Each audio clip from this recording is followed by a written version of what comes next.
Pilkada 2024 ini bisa dibilang adalah kloningan dari Pilpres 2024 lalu karena cara-caranya, gaya dan polanya ini persis sekali. Mulai dari pengerahan oknum-oknum, pengerahan kepala desa, terus kemudian terjadi banjir bansos di mana-mana gitu kan. Yang entah itu dari mana, dananya sangat-sangat tak terbendung gitu ya. Nampaknya sulit kemudian untuk kita tandingi dengan bansos yang sebesar itu gitu. Jadi ya persis seperti Pilpres, sehingga suara-suara atau calon yang seharusnya bisa bersaing atau bahkan bisa unggul di Pilkada 2024 ini kali ini itu jadi kemudian kalah sangat telak sekali, dan itu terjadi di Jawa Tengah dan Banten.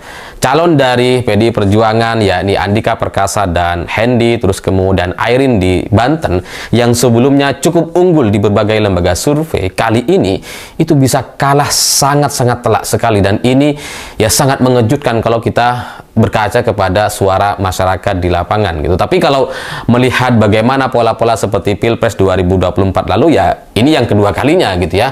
Pak Ganjar juga sama, surveinya bagus, terus kemudian tiba-tiba 16%. Ini terjadi lagi dengan cara-cara yang sangat-sangat rapi. Yang calon-calon dari PDI Perjuangan yang seharusnya bisa imbang atau bahkan unggul, kali ini sangat telak sekali kekalahannya. Dan ini adalah satu bukti bahwa efek dari bansos atau pengerahan partai-partai coklat itu memang sulit untuk kemudian kita carikan obatnya gitu.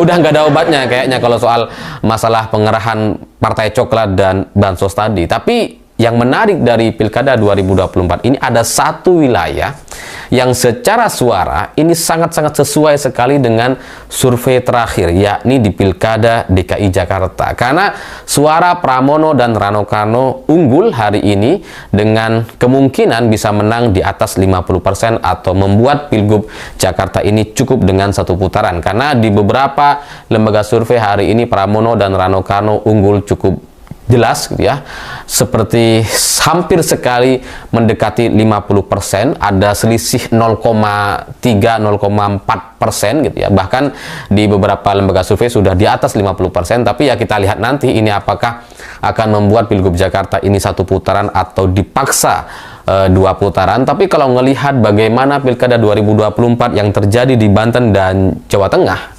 nampaknya Pilgub Jakarta ini akan dipaksa untuk dua putaran gitu ya. Kalau melihat dari bagaimana pergerakan-pergerakan partai coklat dan bansos di Jawa Tengah dan Banten.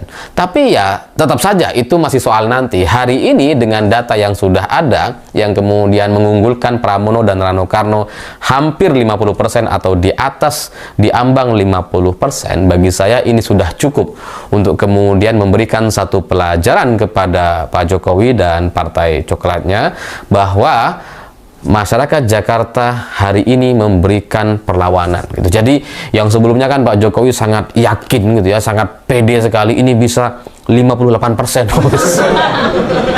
Itu kayaknya hampir terjadi gitu ya. Ya 58% itu kayaknya sudah jadi mantra gitu ya. Di Jawa Tengah 58%, di Banten 58%. Kayak mantra gitu. Jadi ya mungkin apa yang terjadi di Jakarta ini sedikit terjadi perlawanan, sehingga skenario atau berupaya untuk mencapai 58% untuk Ridwan Kamil dan Suswono itu tidak terjadi, karena ada satu gerakan perlawanan masyarakat Jakarta yang sangat-sangat luar biasa, sehingga suara Pramono dan Rano Karno bisa terjaga setidaknya sampai hari ini. Ya mungkin gitu ya, mungkin sebelumnya Pak Jokowi ngerasa Jakarta ini sama lah, gampang lah, aturable gitu ya, semua bisa diatur, yang sebelumnya kalah survei bisa unggul, gampang gitu ya. Jadi mungkin Pak Jokowi masih berpikir seperti itu gitu ya. Seperti di Jawa Tengah misalkan, Jawa Tengah tuh kan, wah sebelumnya Pak Andika itu sangat tinggi sekali, trennya sangat positif, sementara lawannya itu stagnan gitu. Terus kemudian melihat banyak sekali kasus-kasus yang negatif kepada kepolisian dari beberapa isu yang terjadi dalam 2 minggu terakhir ini, itu kan membuat citra Pak Andika itu sangat-sangat tak terbendung kalau dari survei yang netral atau normal tanpa intimidasi bansos gitu ya. Tapi ya kembali lagi, kalau sudah masalah bansos dan serangan fajar itu nampaknya memang sudah nggak ada obatnya. Masyarakat di Indonesia ini masih lebih butuh keduanya dibandingkan soal visi misi atau janji politik para pemimpinnya. Halo teman-teman, kembali lagi bersama saya di channel ini. Salam NKRI harga mati. Teman-teman, dalam video ini kita telah mendengarkan sebuah cuplikan video ya yang disampaikan oleh Liv Rahman. Tentunya hal ini menjadi sebuah pemahaman terbaru bagi kita dalam menilai perjalanan politik yang ada saat ini. Nah, kita tahu bahwa memang perjalanan politik yang dilakukan terkhususnya di wilayah DKI Jakarta itu sangatlah luar biasa. Kenapa saya katakan demikian? Karena kita tahu ada banyak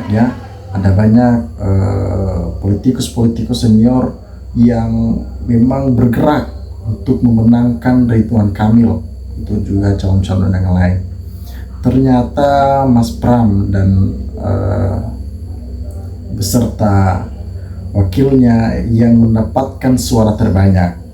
Ya, yang kita harapkan adalah kita mau cukup satu putaran. Kenapa? Karena biarlah dia yang menang dan itu adalah pilihan masyarakat. Jadi suara masyarakat telah menentukan condongnya mereka ke siapa. Kita tahu bahwa pertarungan besar ya yang dilakukan di DKI Jakarta, ada figur-figur politik seperti Prabowo, seperti Jokowi, dan beberapa lain, dan juga Megawati yang memang didukung oleh jajaran-jajaran PDI Perjuangan. Ini artinya kemenangan Pramono di 2024 ini sesuatu hal yang memang itu wajar terjadi. Nah, tumbangnya Jokowi di Pilkada DKI Jakarta ini suatu hal yang memang wajar-wajar sajalah terjadi hal itu. Karena kita lihat mungkin Megawati sudah tidak membiarkan terjadi di DKI Jakarta, kan terkhususnya ibu kota negara yang masih saat ini ya PDIP penguasa dalam hal itu. Mereka harus menguasai.